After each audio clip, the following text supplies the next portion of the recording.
This is a review of The Great Gatsby. It's a book that I've been actually wanted to read for a while because it's just one of those classics, and also what really pushed me to read it is that the film's coming out and it looks really good from the trailer and I wanted to see it.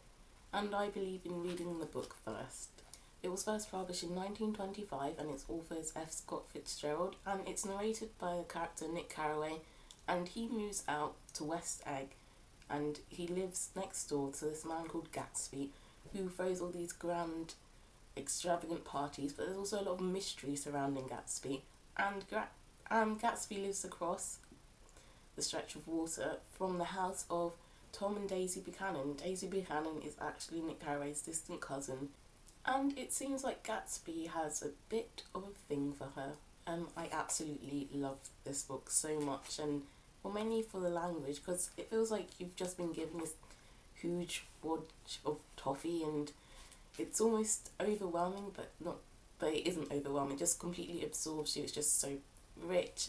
It feels like every sentence counts, and you just have to unpack what's being said. But it's just absolutely fantastic. It isn't hard to read, but it feels like there's just so much in it. And even though it's quite a thin book, it doesn't feel like that. It feels like there's just lots.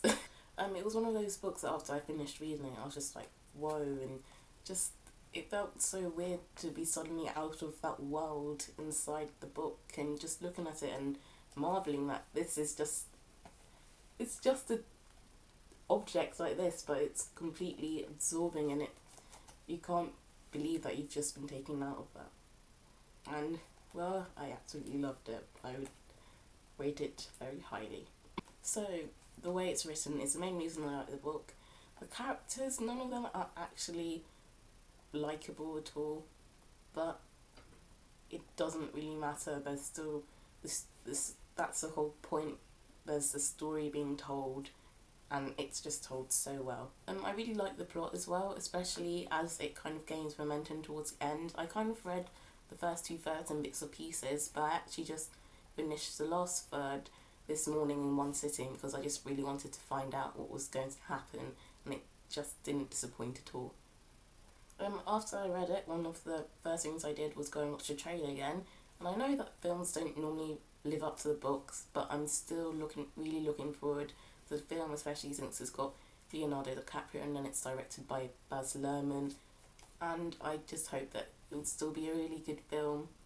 From what I've seen of the trailer, it does really depict the vividness and just the absolute wealth and extravagance that I really got a sense from the book. So I'm hoping the film will live up to the high expectations I have for it, but that never quite works out normally with films. If you've considered reading it, I would absolutely recommend it. If you have read it, let me know what you thought of it down below in the comments. I hope you had a good Easter weekend and you didn't get stung too much by April Fool's Day. Bye. Has this been sufficiently awkward yet?